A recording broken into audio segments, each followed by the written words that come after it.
Pre examination के बाद में अब बारी है आरआरबी मेंस एग्जामिनेशन की। और आज के सेशन में हम करने वाले हैं पिछले साल का एनालिसिस और समझेंगे कि क्वांट सेक्शन किस तरीके से बिहेव करता है। क्वांट में 40 सवाल आप फेस करने वाले आरआरबी पीओ के पेपर में, तो पिछले साल कैसा हुआ था और इस साल आपको कैसा कुछ देखने को मिल सकता है, सारी चीजें डिस्कस करेंगे। कंप्लीट सेशन को देखिएगा। लेकिन उससे पहले इस साल आरआरबी पीओ के रिजल्ट ने आप सभी को एक चीज तो सिखा दी होगी कि प्री के रिजल्ट का वेट करना वेस्ट ऑफ टाइम है। अगर आप प्री के रिजल्ट का वेट कर रहे हो और फिर अगर आप मेंस की तैयारी शुरू करने वाले हो तो आप ऑलरेडी बहुत पीछे हो चुके हो। तो इसलिए आपको प्रीलिम्स के साथ में ही मेंस की तैयारी शुरू करनी चाहिए। पैरेलली आपको मेंस लेके चलना है, हमेशा ध्यान रखिएगा इस बात का। अब सेशन के ऊपर फिर से आते हैं और डिस्कस करते हैं कि पिछले साल आरआरबी पीओ ने कैसा बिहेव किया था और इस साल क्या एक्सपेक्टेशन है इस पेपर से। और अगर आप तैयारी कर रहे हो तो 20 दिन आपके पास में बचे हैं। लास्ट 20 दिन में क्या कुछ आपको माइंड में रखना है, वो सारी चीजें हम यहाँ पर डिस्कस करने वाले हैं।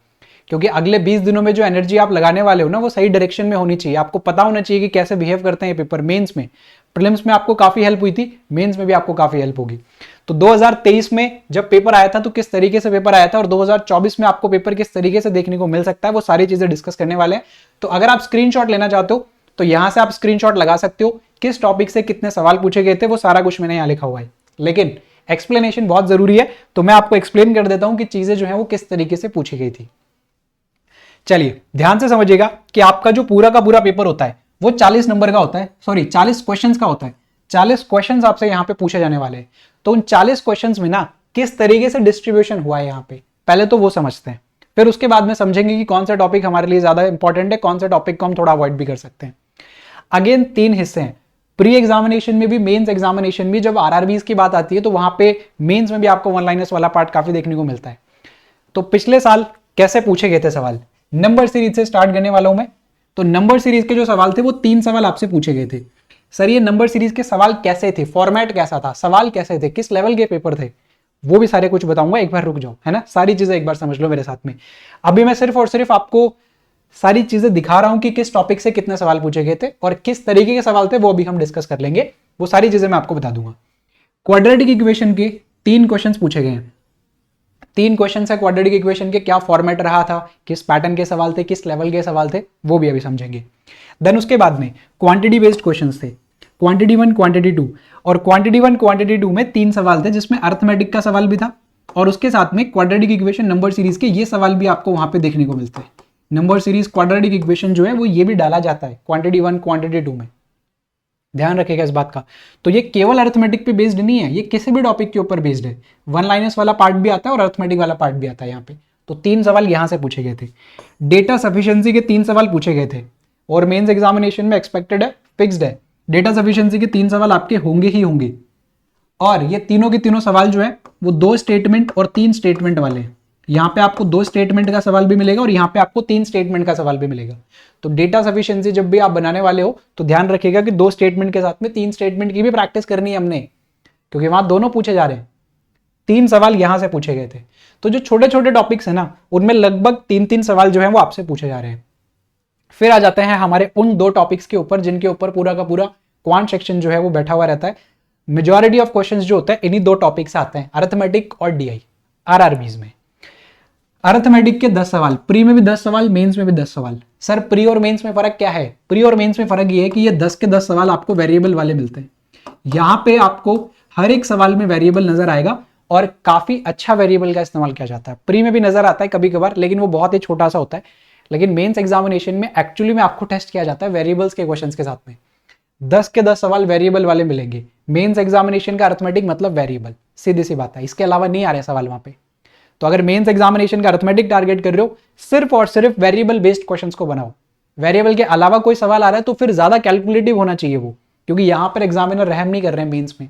पूरा का पूरा पेपर वो जो है डिफिकल्ट लेवल के ऊपर लेके चल रहे हैं। पिछले 2-3 सालों से तो क्वांट सेक्शन बिल्कुल ही रहम ही नहीं है। क्वांट सेक्शन में तो बिल्कुल रहम नहीं कर रहा एग्जामिनर। हर एक टॉपिक में, हर एक चीजों में आपको ना बहुत डिफिकल्ट चीजें जो है प्रेजेंट की जा रही हैं, थोड़ी कैलकुलेटिव चीजें प्रेजेंट की जा रही हैं। तो 10 के 10 सवाल अरिथमेटिक के जो थे वो वेरिएबल वाले थे। इक्का दुक्का कोई सवाल विदाउट वेरिएबल वाला जो था, उस सवाल में कैलकुलेशन काफी थी, तो वो भी आसान नहीं था। तो बचने का रास्ता यहाँ पे थोड़ा सा कम नजर आता है। नेक्स्ट अगर मैं डीआई की बात करूं तो एक था table plus pie chart, mix graph इसको हम बोलते हैं। और ये मिक्स ग्राफ आपको हमेशा देखने को मिलता है आरआरबीज के पेपर में, पिछले 3-4 सालों से आ रहा है। एक टेबल बेस्ड था जिसमें आपका वेरिएबल था, वेरिएबल से भरा हुआ डीआई था ये। डिकोड करना था इसको, बहुत अच्छा डिकोडिंग था। ये भी आपका वेरिएबल से भरा हुआ डीआई था, पाई चार्ट और उसके साथ में टेबल बेस्ड, यहाँ पे भी आपको डिकोड करना था।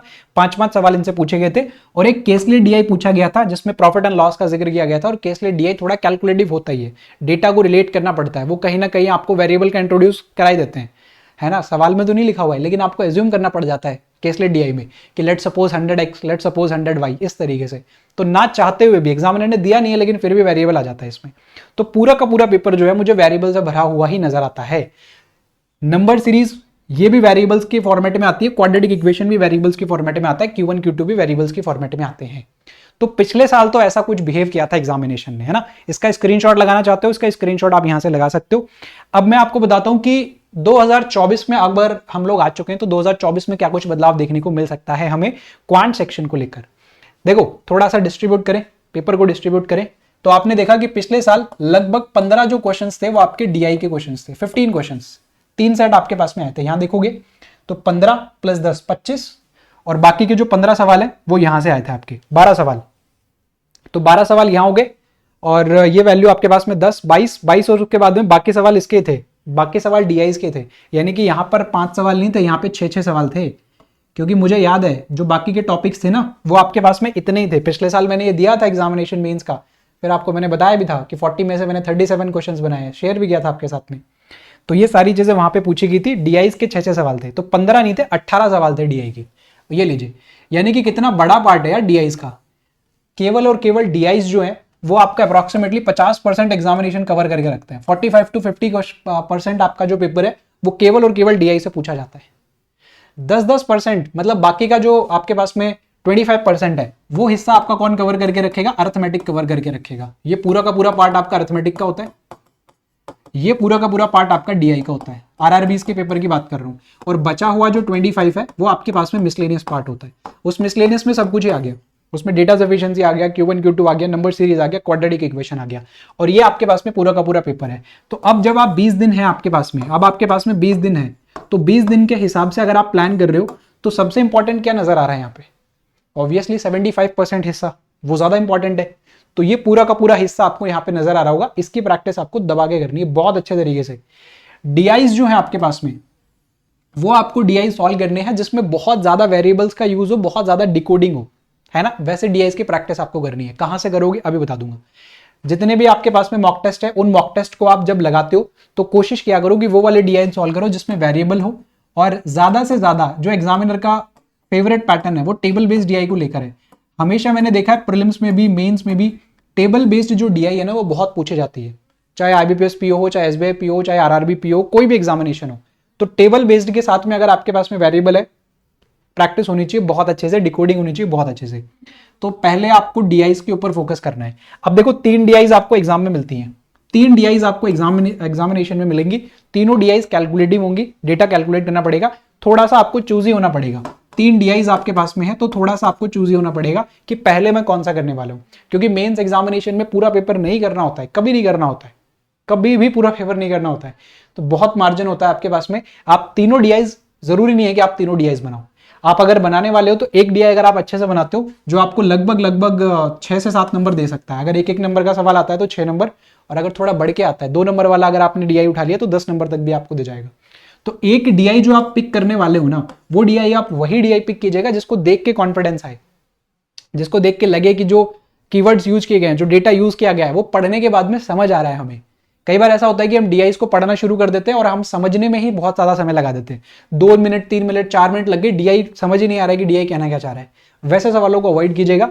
3 में से आपको 2 सवाल ऐसे जरूर मिलेंगे जो पक्का आपको फंसाने का काम करेंगे, 100%, जो डेटा में आपको फंसाएंगे या तो डिकोडिंग में आपको फंसाएंगे। और इन तीनों में से एक डीआई आपको थोड़ा सा ऐसा मिलेगा जो आपको एक्चुअली में नंबर देगा, जो आपके एक्चुअली में वहां पे बनने वाला सवाल होगा। तो बस ये वाले सवाल को आपको अटेम्प्ट करना है, ध्यान रखिएगा।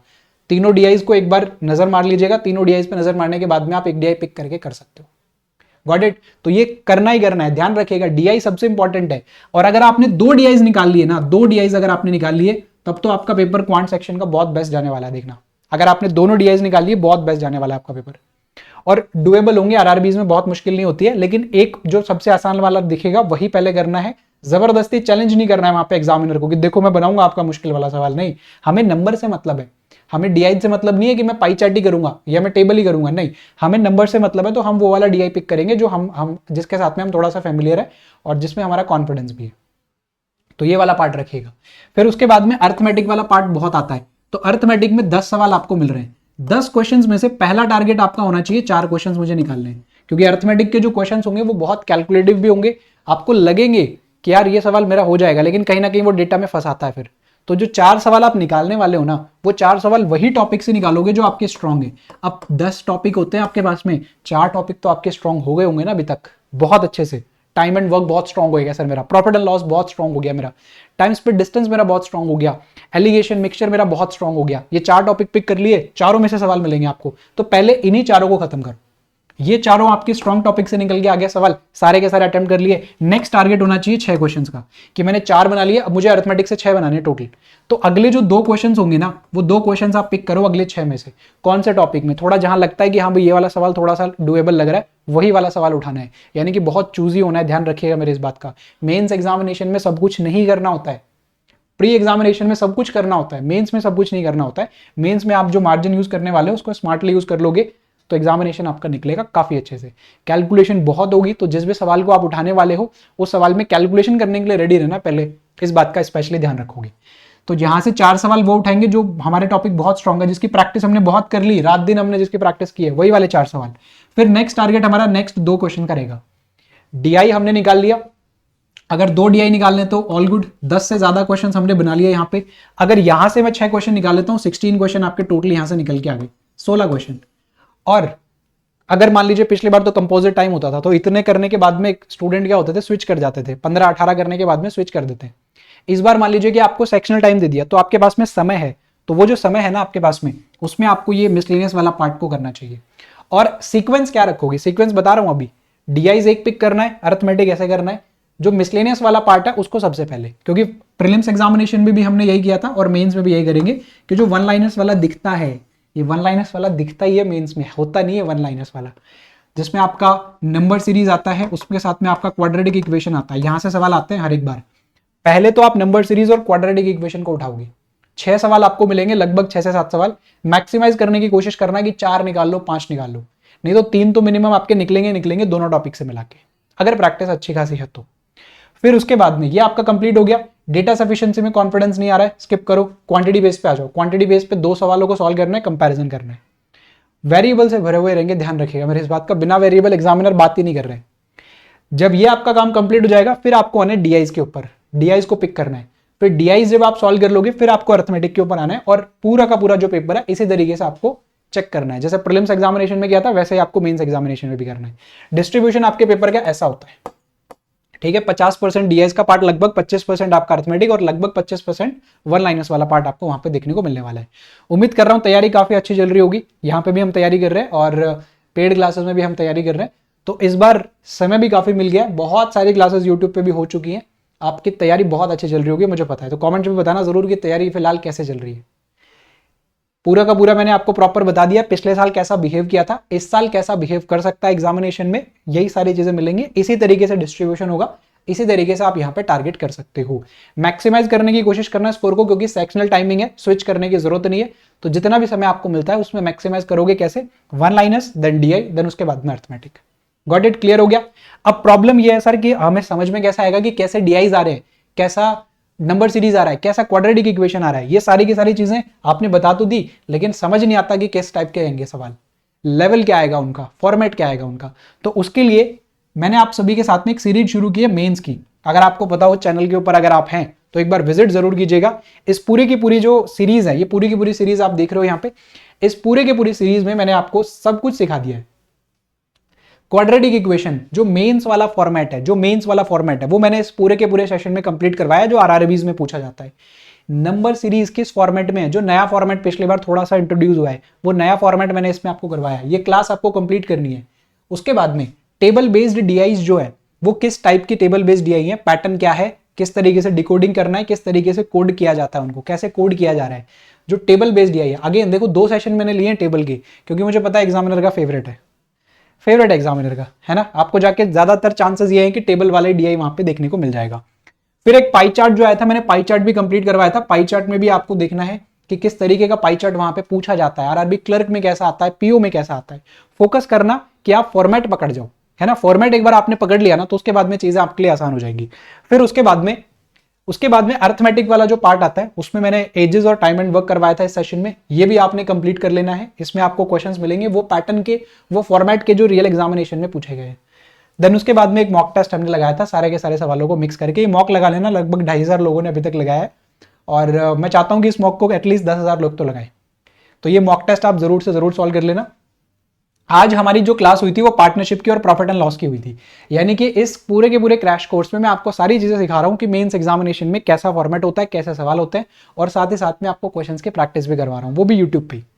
और कल सुबह आपका ये वाला सेशन होने वाला है। एक और आपका मॉक टेस्ट मैंने प्लान कर दिया है। मेंस एग्जामिनेशन का रियल लेवल नहीं मिलता है तो रियल लेवल हम डिस्कस करने वाले हैं। तो इस क्लास का जो लिंक है वो आपको डिस्क्रिप्शन बॉक्स में भी मिल जाएगा, कमेंट कॉलम में भी मिल जाएगा। इसका रिमाइंडर अभी लगा लीजिएगा। कल सुबह 10 सवा 10 बजे इसको हम शुरू करेंगे, ठीक है। अभी मैंने टाइम डाल दिया 10 बजे, तो कोशिश करूंगा 10 बजे स्टार्ट करूं, मैक्स टू मैक्स सवा 10 बजे मैं इसको स्टार्ट कर दूंगा, ठीक है। तो ये सारे के सारे सेशंस मेरे साथ में कर लेना। उसके साथ में कुछ जो मेरे सेशंस हैं वो टेक्स्ट बुक ऐप के ऊपर भी है, जो पेड मेरे सेशंस होते हैं वो टेक्स्ट बुक के ऊपर भी हैं, तो आप टेक्स्ट बुक के ऊपर आ सकते हो और वहां पे मेरे पेड कोर्सेज को एक्सेस कर सकते हो। बाकी यूट्यूब पे तो आपके सेशंस हमेशा चलते रहेंगे, 45 मिनट के आसपास का सेशन हमेशा से मैं ले रहा हूँ, ये हमेशा चलता रहेगा। और इस बार तो मैं पूरा का पूरा मेन से चलाने वाला हूँ। तो करना क्या है आपने, ये सारे के सारे सेशंस जो हैं वो इस एक प्लेलिस्ट में आपको मिल जाएंगे। प्लेलिस्ट में आप आओगे तो ये वाला जो प्लेलिस्ट है आपका मेंस क्रैश कोर्स, इस मेंस क्रैश कोर्स को स्टार्ट कर लेना। इसमें सारे के सारे सेशंस है, ठीक है। मेंस क्रैश कोर्स वाले में सारे के सारे सेशंस है। सेशन नंबर 1 2 3 4 5 6 7 8 9 10 जितने भी हुए हैं सारे हैं इसमें, और आने वाले भी आपको इसमें मिल जाएंगे। इस साल की बात कर रहा हूँ, लेटेस्ट की बात कर रहा हूँ मैं। गॉट इट, क्लियर हो गया। तो उम्मीद कर रहा हूं आपको काफी हेल्प हुई होगी मेंस एग्जामिनेशन के पैटर्न को समझने में, मेंस एग्जामिनेशन कैसे बिहेव करता है उसको समझने में। तो मिलते हैं कल सुबह ठीक सवा 10 बजे, 10 बजे। और रिमाइंडर वगैरह लगा लीजिएगा। टेलीग्राम ग्रुप का लिंक डिस्क्रिप्शन बॉक्स में, ज्वाइन कर लो वहां से टेलीग्राम ग्रुप को। एंड सेशन को लाइक करो, ज्यादा से ज्यादा शेयर कर दो अपने सभी दोस्तों के साथ में जो मेंस एग्जामिनेशन की तैयारी कर रहे हैं। कैसा आता है क्वांट, कैसा इस बार करना है आपने, वो सारी चीजें मैंने इसमें आपको बता दी है। एंड अब लग जाओ, 20 दिन है आपके पास में। रिजल्ट का वेट अगर कर रहे हो तो शायद बहुत बड़ी गलती कर रहे हो। अभी भी अगर आपको लगता है कि रिजल्ट के बाद में मेंस की तैयारी हो जाएगी तो फिर समझने में आपको शायद 1-2 साल और लग जाएंगे, तब तक बहुत देर हो जाएगी यार। इसलिए तैयारी अभी से शुरू करो और लगातार अभी से लेके चलो। चलिए, तो फिलहाल के लिए सिर्फ इतना ही। उम्मीद कर रहा हूं सारी चीजें आपको क्लियर हो गई होंगी। सेशन को लाइक, शेयर और चैनल को सब्सक्राइब जरूर कर दीजिएगा। हम मिलेंगे नेक्स्ट सेशन में। Thank you.